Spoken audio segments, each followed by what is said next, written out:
what's happening guys? Welcome back to Tokimotive. Alright, so on this one we're going to be repairing the wagon's tail shaft.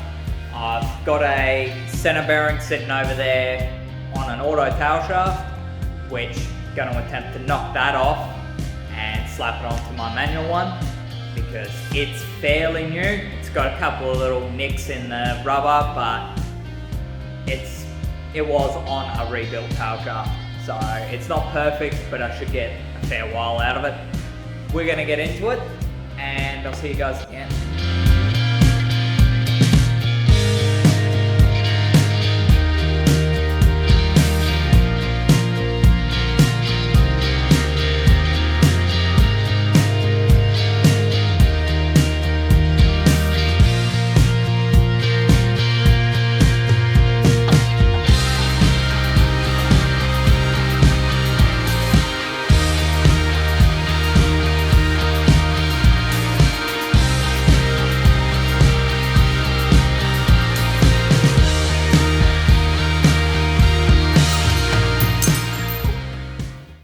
So it turns out this bit isn't actually like a pressed piece, it's a part of the bearing itself, which I thought it was, but it's actually more like just a little protectant for the bearing itself.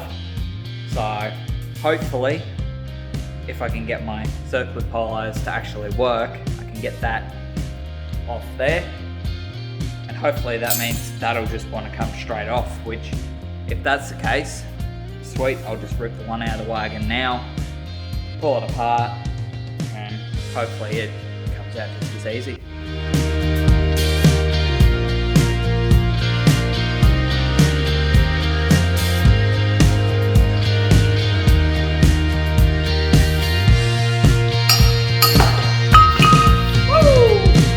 Got it!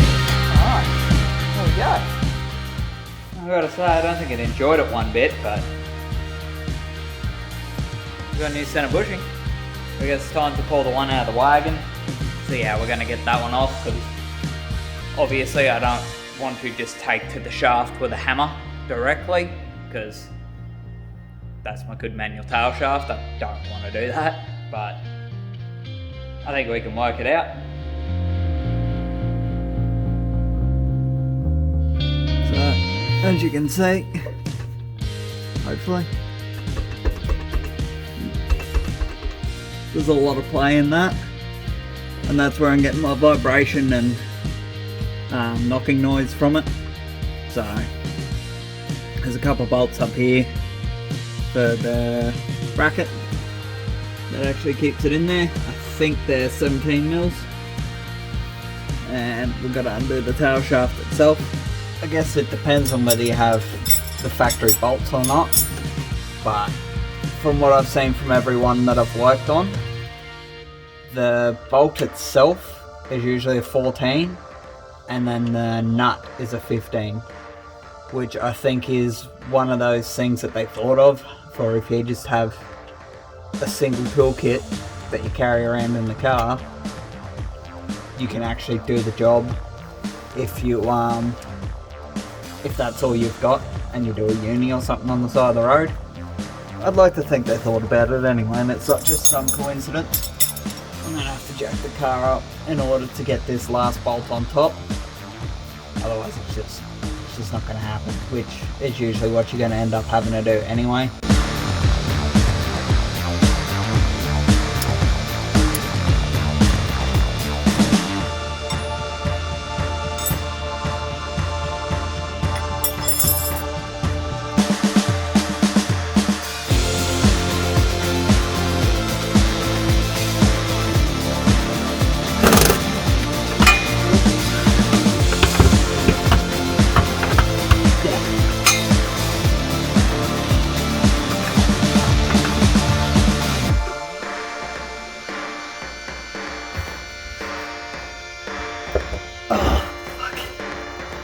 I ran these home with a rattle gun last time.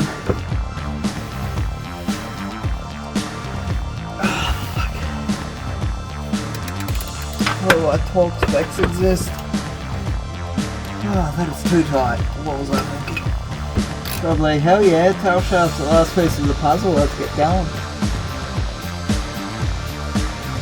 I'm hoping that because I've got the car on an angle, that the gearbox isn't going to piss out oil, so.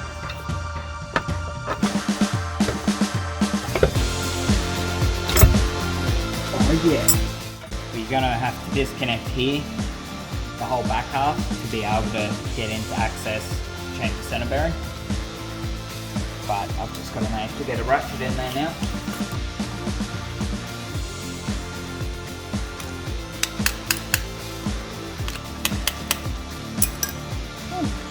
You're going to have to undo the loop that holds in the center bearing itself.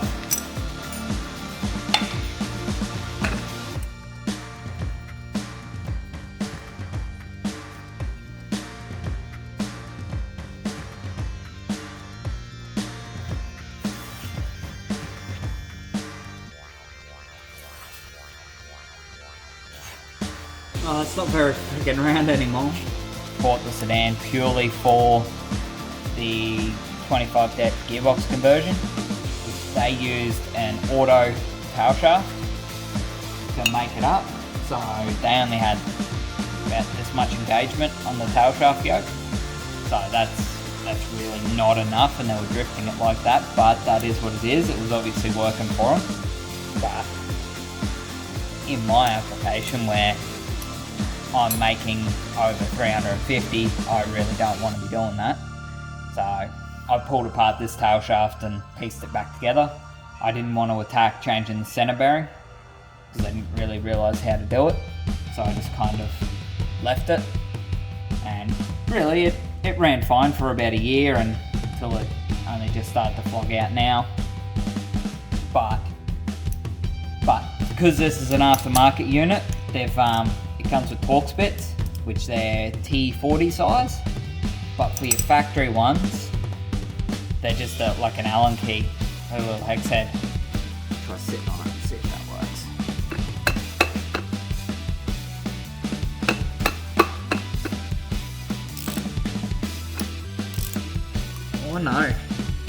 Oh no, we've even stripped out the Torx bit. That's not good. That's not good.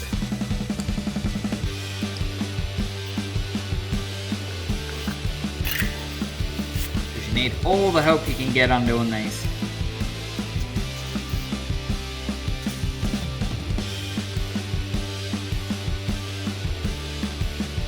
You can put some WD-40 on the back of the threads because they bolt all the way through.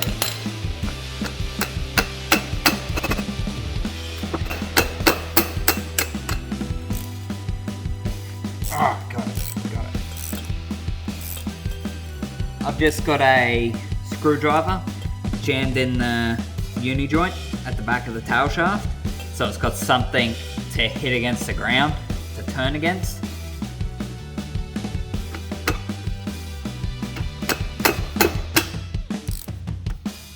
Oh no, that's not very good.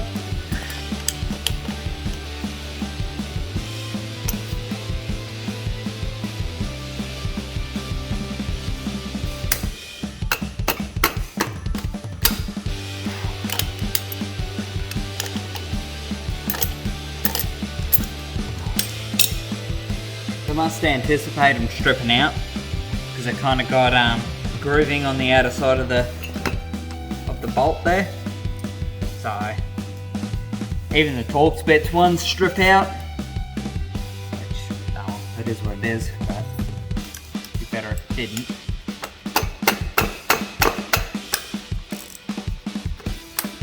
Nope, stripped out.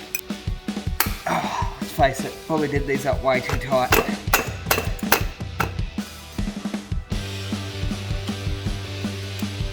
That's not good. This one isn't coming with vice grips either. I thought while I'm going, I'll give you just a bit of info about tail shafts and these things. Everything else is the same. Sedan and wagon are the same length, same wheelbase, same everything like that. As you can tell, the auto shaft, which is this one, is a little bit shorter. I'll put it here. Yeah. So it's 30mm shorter like I thought. And that's the only real difference. I'm running a 25 depth gearbox, which the only thing you need to do for running a 25 deck gearbox in terms of your tail shaft is change the yoke. They're the same length. The yoke you need is a VL turbo gearbox yoke. You don't want to get a 25 det one because they don't actually match the uni, but the VL turbo one works perfect. You would have seen last night some of these bolts have decided to strip out, so last option to try before it comes to the hammer and the cold chisel, which may have been something for me to look at from the start, but I didn't. So it's old school impact driver. Put an adapter bit and I got another T40 Torx bit on it. So hopefully that'll work.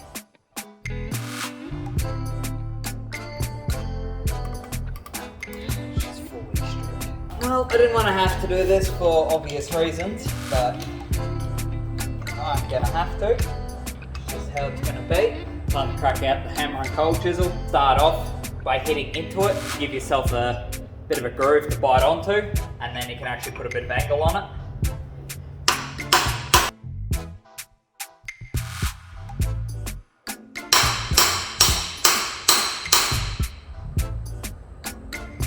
God, this is terrible metal. These are made out of terrible, terrible metal.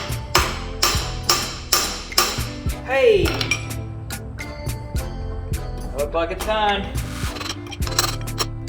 I should be able to get the vice grips onto that. So basically, if you are attending this at home, just be prepared to have to replace all the bolts and put up with this.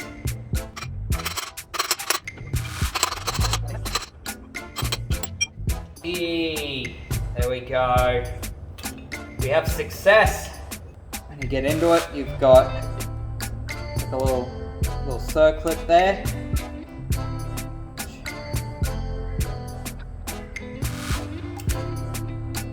Like that. Be very careful not to lose it. You can get pliers that work the opposite way, so you squeeze them and they open up to the top, but this is what I got, so I'm just making do. Off to the side. And then that center joint just slots straight off the top, off that spline. You got to pop this cap off, and then there's another circlip underneath that. Because this one's not being used again, I don't mind damaging it.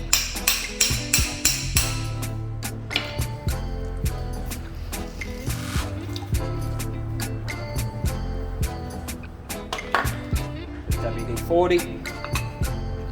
Try and help it along a bit.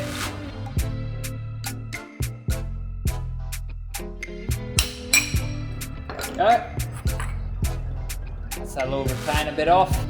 Another circlip in here. This little circlip ended up taking well over an hour. Little bit of advice: knock down the bearing towards the front of the tail shaft away from it, using your hammer and cold chisel or whatever. And then scrape your circlip pliers flat on the concrete to get a nice flat edge on them, and you should be able to actually grab it then. That's what ended up working for me. Alright. Got him. This is one of those moments where I mentioned buying a vise again. I should really buy a vise because this is not ideal for anyone or anything. Because I don't need to save this center bearing. I'm just going to get the cold chisel down in the side of it, and hopefully I can smack it down and it'll actually come off nice and easy. We'll see.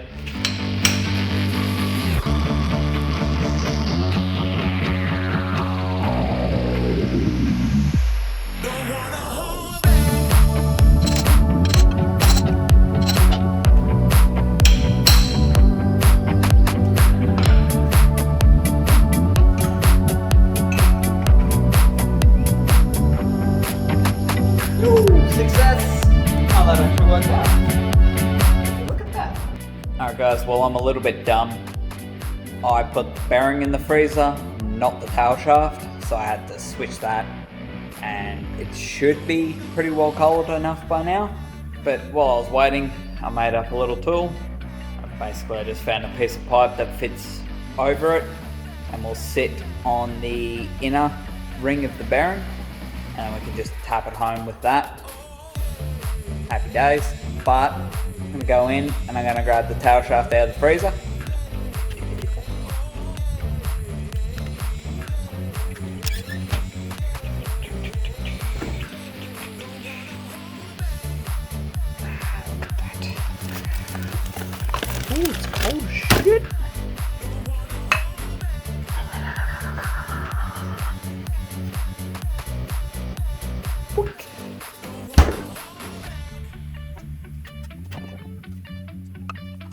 I gotta work quick while this is still nice and icy cold. But what I usually do is just get like a little bit of engine oil. Don't use grease. Grease goes tacky way too quick as soon as it hits the cold. But just a little light bit of engine oil on the inside of your bearing, on the not cold part. And then, yeah, it goes this way. And try to work quick because engine oil will still go tacky after a while, but it'll give it that little bit of extra helping hand to slide down over the mating surface nice and easy. So I'll grab that little piece of pipe I cut, I'll slot this down and give her a tap on. So once the tail shaft heats up, it's going to be pretty firmly on there. I think that's home. I'll give it a last couple of good taps for good measure.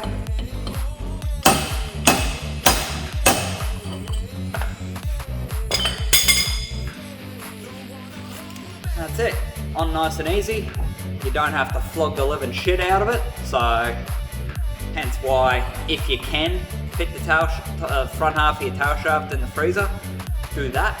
And if you happen to have a partner that's willing to let you do it, let's face it, I would have done it anyway, but she doesn't seem to care as long as it's not covered in grease, so happy days, it's a win-win, lucky me, but you might not all be so lucky. But even if you don't have access to a freezer that you can do it with, same trick as I did, a little bit of engine oil on the inside of the bearing will help it go home a lot quicker.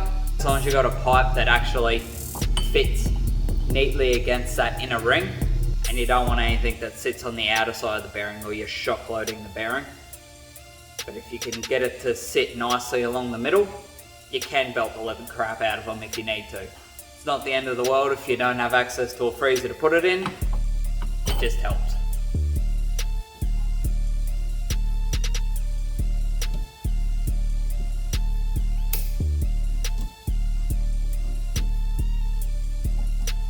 Circlips and that go in a lot easier than they come out.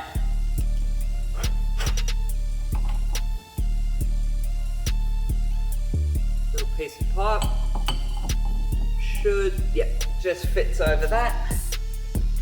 And you can just tap that home. And that's just sort of a little bit of a dust cover. Keep some of the dirt and grit out of the bearings. Don't tap down too far, you don't want it rubbing on it. You just want enough to stop grit and chunks of stuff and rocks and whatever else actually getting in there and beside your bearing. My tail shaft is currently dripping condensation. Very nice. But you get your set in uni, but you just goes on. Yeah. Smaller circlip you took off earlier, or your brand newie, but the smaller of the two.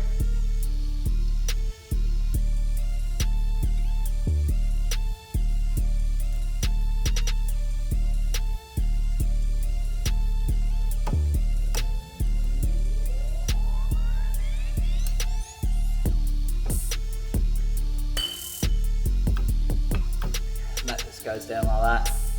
Get a little bit of fresh grease while we're here. Is going to be copping quite a bit of abuse. Not that the diff travels very far. You don't want simple issues to cause you trouble in the future. Which ideally I would have replaced the center bearing with a brand new one, but that's just not on the cards right now. Give the mating surface of the 2 points a bit of a clean up. Just save any contaminants getting in there, let it actually get a nice seal against each other. Hopefully, assemble it back together on my little jig here.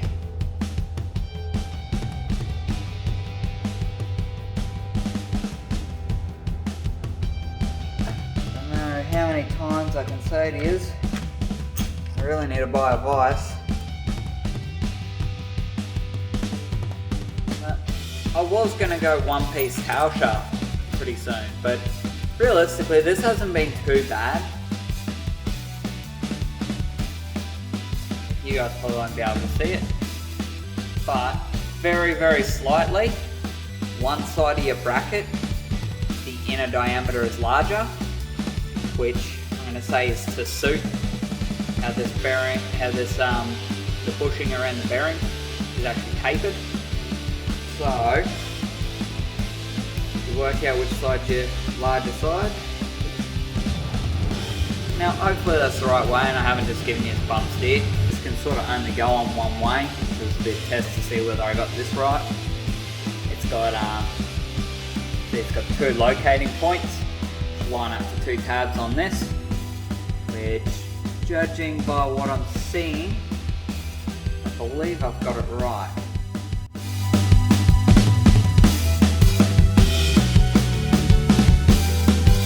Good thing for when you guys are putting them back in, put the bolts in the tail shaft first, because you may not be able to really get them in very easy once it's up in there because of the angle of this.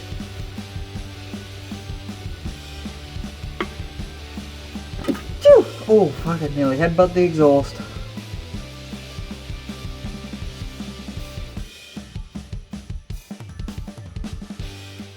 Alright guys, well that's going to be it for this episode. I'm filming this outro Wednesday morning, the day it's been released. And can I say, how much do you love like one of the first autumn mornings? It's beautiful. But if you're watching this the same day it's uploaded, drop a comment below, because I like to know who's watching straight up and who's enjoying this morning with me. But anyways, if you like the episode, if you learnt something, if you enjoyed this, that, all the rest, like, comment, subscribe. It helps support the channel massively and I really appreciate it. If you feel like it, come over, check out my Instagram, I'll link it below. Always posting up there, daily content, and you can go back in history a bit, back in time, and check out some stuff about the wagon and just what's been going on. But yeah, thank you all for coming, and I'll catch us on the next one.